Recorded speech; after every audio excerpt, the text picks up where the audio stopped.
The fly is a very simple fly. It's a variation of a Charlie. But the components of the fly are all thought through, and there's a reason behind everything. We'll start with a hook. I always use chemically sharpened hooks. And to me, even though they cost a hell of a lot of money, they're disposable. Because I only fish with sharp hooks. As soon as your hook's burred or blunt, you're not going to catch fish, and they're going to get off very easily. So that has been why I've gone for these. And the Gamakatsu SC15 has got a particular curve that seems to hold well in the fish. You don't lose as many as, for example, your 34007 stainless steel hooks. And relative size to size, even though it's a much more delicate hook than the stainless steel hooks, but it's a hell of a lot stronger because you can bend a stainless steel hook open very easily as opposed to these chemically sharpened high carbon hooks. The shank I wrap with a bit of, I keep looking to see if my fly's there, but it's not, it's me.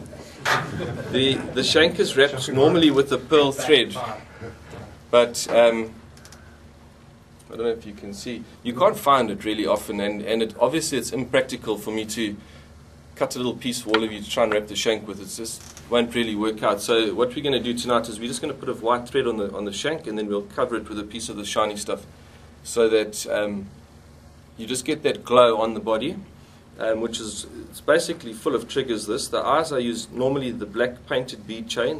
They come supplied like that, and you can't get them, which is always the catch. And when they do come, I just buy all of them, so you still won't be able to get them.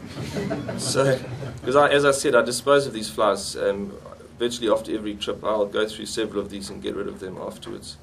The glisten glow orange is very hot. You'll see when you get close, it's hell of a bright, and it's easily picked up. And the reason why we're fishing orange now is we've had foul estuaries for years, and they haven't been open for a long time, and the supply of bait fish into the surf is very poor, has been, and the fish have keyed in on crustacean triggers, orange obviously being the ultimate crustacean trigger because it's their berry, or their roe if you want, or whatever you want to call it.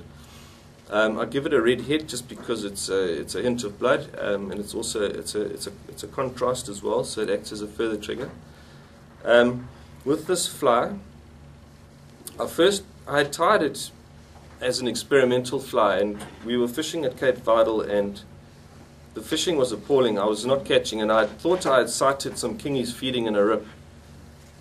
And I had this fly on, and I just chucked it. I walked into the water up to my waist, and I was just casting and ripping back through this thing, and I couldn't catch a single fish.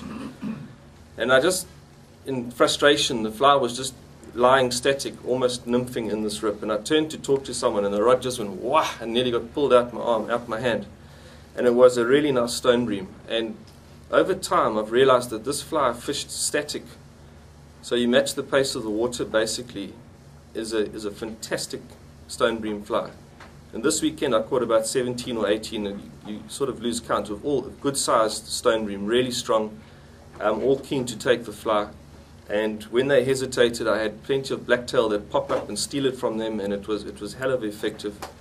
I think this fly must have caught at least 40 to 50 fish this weekend, which is it was good. I mean, obviously not on the same fly. I destroyed a few on the process, but it's one of those flies you can destroy because it's so simple to tie. You'll sit down and tie 10 in no time, and then you're not scared. You'll chuck it into the bricks, because with the stonies you always find them in the bricks. They're very seldom just cruising along the sand, and that's their terrain. So you'll throw this into a shoal if you see the stonies in the face of the wave, and they're normally over a rock or two. There's often a ledge behind them, and you just pop it onto the wave as it's coming through, and it sinks down, and you just see them all coming down after it like this, and they mob the fly. And if it gets a little bit foamy over the top, you're on. It really does work well. And I've caught virtually all the fish we catch around the shore.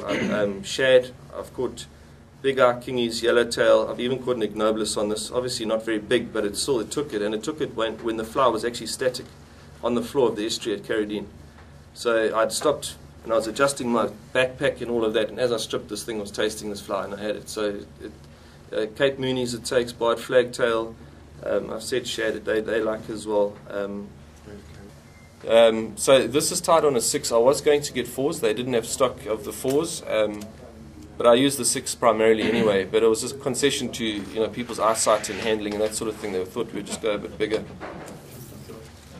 No offense, I'm just saying it's a practical size. I don't have pliers to push the barb down now, so we'll just leave it.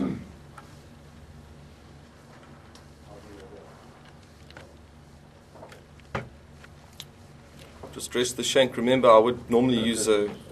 Can you see? Right. Are you getting focus? Normally use the pearl thread, but we use white today. So again, you normally use? A pearl thread to dress the shank. Today we're using white.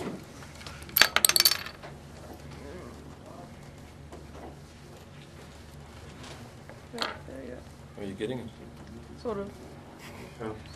Look, guys, if you can't see it, we'll do it again if we have to. So it doesn't take long to tie.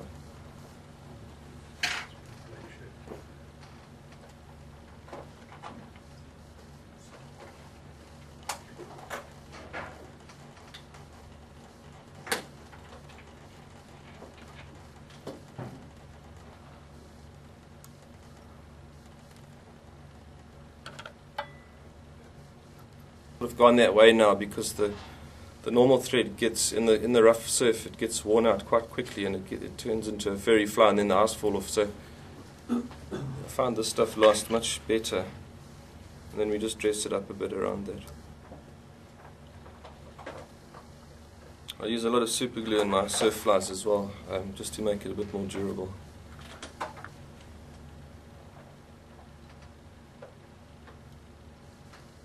It does sometimes stick your fingers to the hook. It's a figure of 8 to attach the dumbbells. Dumbbells, not bead chain. I'd like to have used bead chain, but as I said, I couldn't get stock. I went to King's and to Neil, and I couldn't get it. So these are those grip jobbers that he's got, and they're fine, but this fly is not a heavy sinking fly, it's more of a weightless fly, because remember, I'll often cast it out and I'll raise the rod very high as if I'm nymphing so the waves don't pull it out the zone, and I'll let it sit in the zone for as long as possible, because it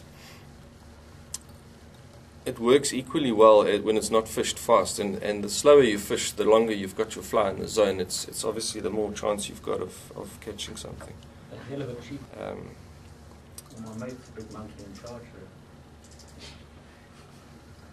there. Lucky I didn't find him in my car.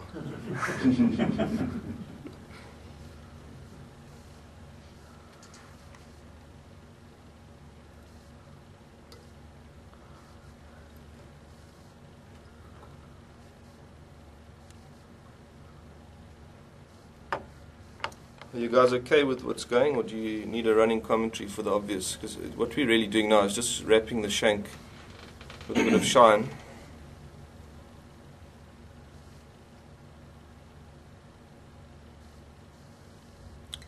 You tie that on behind the eye. I'll put it in front, but I'll tie it off on at the top. That's not technically important, I don't think, as long as the shank just has a bit of a glow to it. It's really just trying to take advantage of every trigger you can, and this is, even though the original ones I tied, I'd really tried to, it was a hell of a sparse, and I was just trying to take it, now I learned that the more triggers I've got, somehow the better it is, even though it's a bit gaudy. But it definitely gives you confidence. Focus the shirt now. Okay, I'll hold something up. Your hands can't. Tell them to be a rotary. Oh, that's too bad. We'll stop rotorizing in a minute.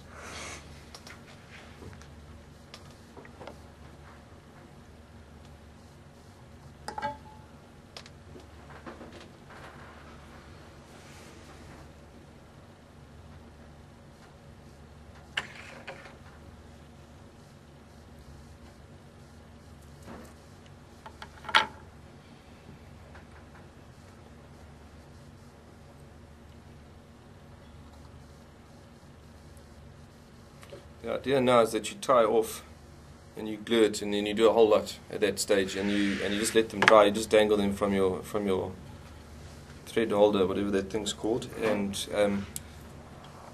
But I think for the sake of it, I'm not going to glue this, just so that we can get on with the pattern. I suggest you do though, because it makes it a lot more durable.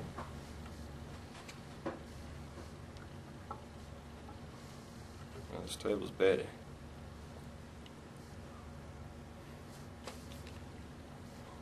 When you say glue, you mean just cover that stuff? No, I just paint it with a bit of super glue, and if you haven't got paint, you just drip it in and let it run through, and it's well soaked.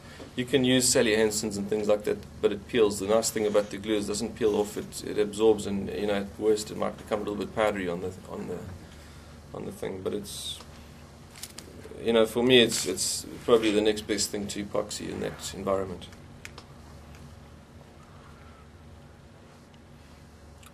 And then my recommendation is to have some that are ultra sparse, because there's enough in the fly to attract the fish. And then when the water is very clear, the ultra sparse ones come out tops.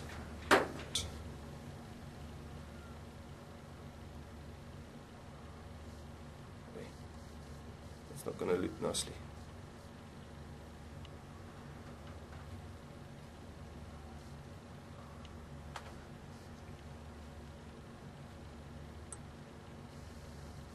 If you haven't tied with these gamakatsus, you must just watch their point, because they're opportunists. Like thornfish. Just like thornfish. You often become one with your fly. Why you crimp the bob? One of the reasons, but I must be honest, I've caught other people more often than myself. The classic, I've caught you in the butt as well, but the classic I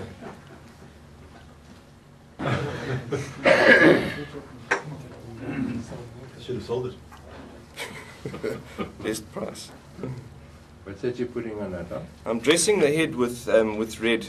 I don't tie it with the red because it just busts up so easily. I fish this into the sand and into the rocks all the time. All the fish we catch have got small teeth on them, or big teeth depending, and I just find it fluffs out like that, and it really doesn't last. Now you end up at a point where the eyes fall off, and you don't get to finish fishing with the fly before it's disintegrated. So I just dress it, so I know if this comes off, the fly is actually still fully solid underneath. And if you're catching, it doesn't matter that you've lost the red thread. Yes.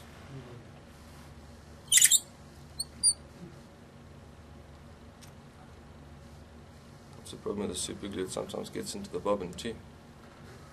Sounds like an old car.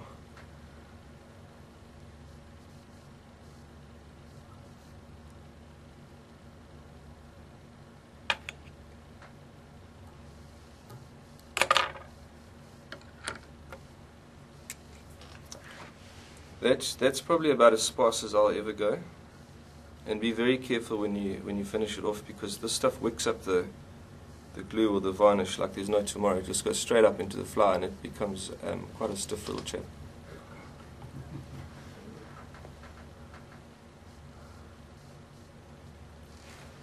Yeah, that's about it. So simple. That's the sparse, would you be double that amount? I'd say that's about as dressed as I would go. I don't know if you can see the two.